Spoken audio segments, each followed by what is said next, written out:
Yeah,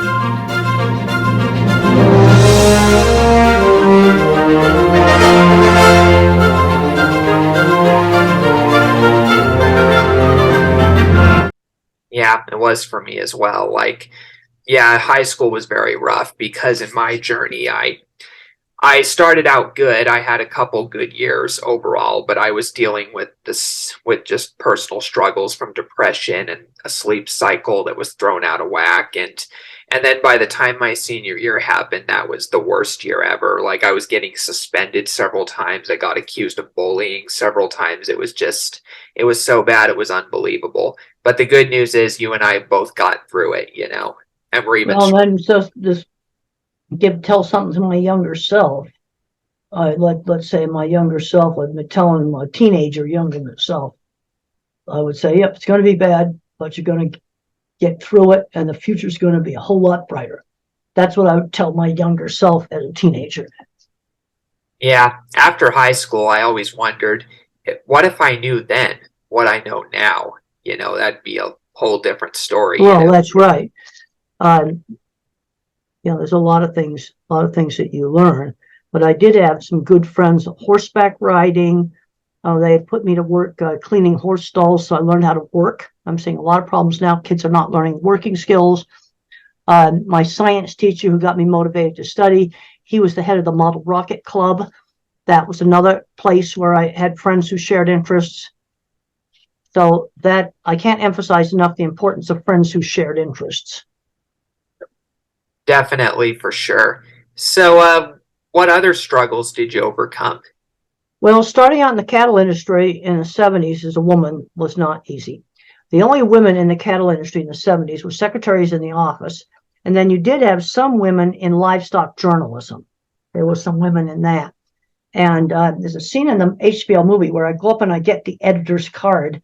I saw him at a livestock event because I knew that if I wrote for that magazine, that could really help my career.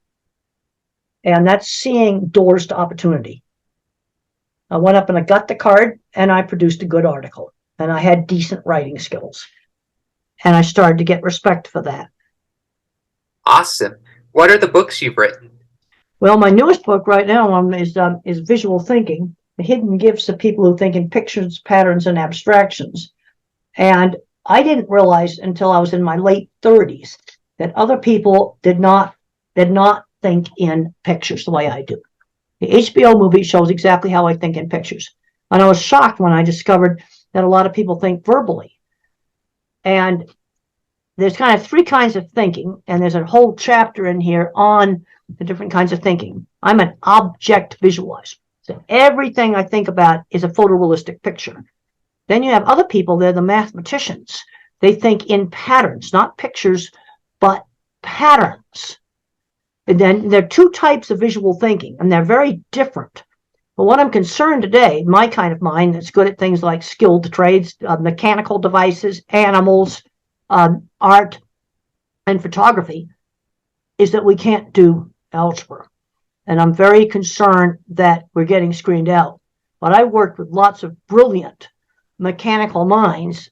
Some of them were autistic or dyslexic that built equipment for me that would be in special ed classes today. Ah, pretty And they cool. own metalworking shops. They had multiple patents and were selling hydraulic equipment all around the world.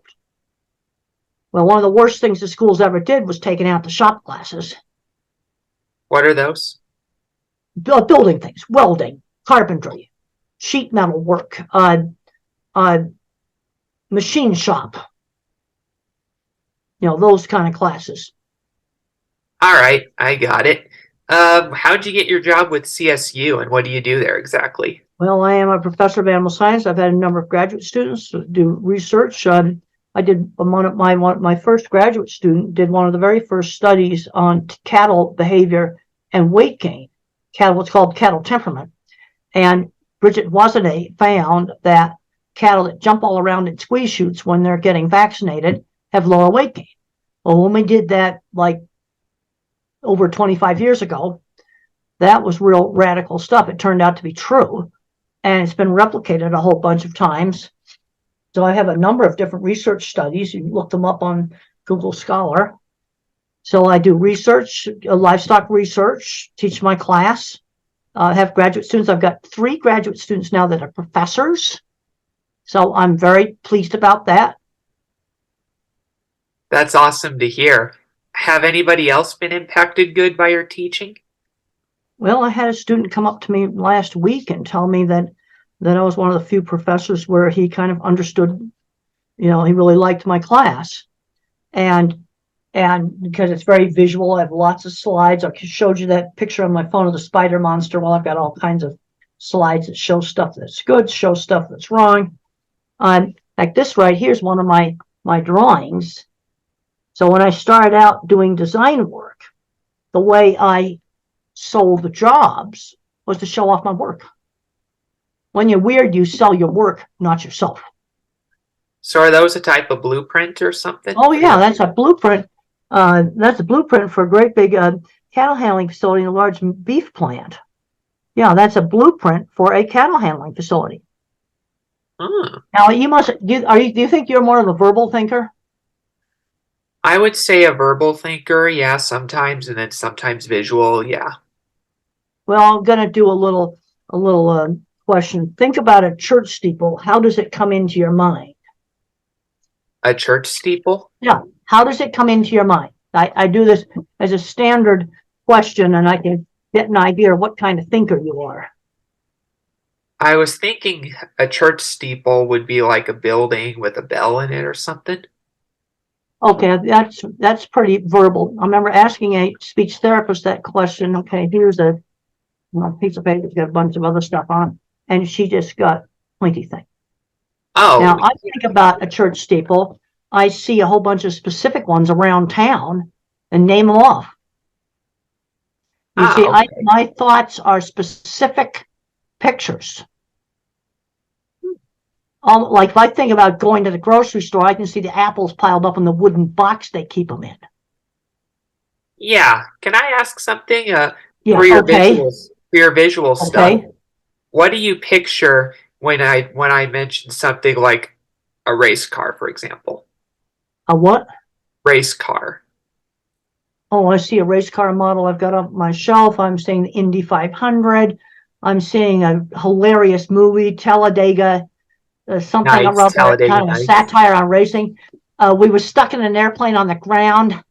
Funniest movie I ever saw. And then Talladega Nights is we were really stuck on an great. airplane on the ground, and I watched that. Now I'm getting into airport stuff because when I saw that movie, I was in an airplane. So now I'm seeing my favorite restaurant at the Denver airport, and I'm seeing the Ben and Jerry's ice cream stand at the Denver airport. Okay, so that's how I could get from race cars, and then that movie, which I thought was hilarious, was watched on a plane stuck on the ground. Yeah, I'm thinking about the movie right now and remembering all the funny stuff about It it. was so funny. You And I ever have, seen Days of but you Thunder? see, I'm seeing pictures of specific things, and since I don't have a huge library of race car stuff, then I have a huge, it then will get off on the airport stuff where I've got a gigantic library of pictures of airport stuff because I spend so much time there. That's really impressive. I never knew that this was something associated with the autism spectrum. It's pretty Well, the amazing. thing in the autism is most people are mixtures of the different kinds of minds. But when you get into autism, you tend to get an extremes. You'll get an extreme object visualizer like me who can't do algebra. That's very good with mechanical stuff and with a drawing. And then you have the mathematical autistic. There's a physicist or a chemist. And then there's a verbal autistic. And the first step is realizing that other kinds of thinking exist. When I did my earlier book, Thinking in Pictures, 26 years ago, I made the mistake of thinking everybody on the autism spectrum thinks in pictures. That's wrong. It is wrong. But what happens with people with autism is they tend to be good at one thing and terrible at something else. Mm. That often tends to be the pattern. And I can't do abstract math. I've always sucked at math. What were Numbers you have good at? What were you good at in school? I was good at history. I was good in art, and also I was good in writing class as well. Okay. Yeah, you see the verbal type of person.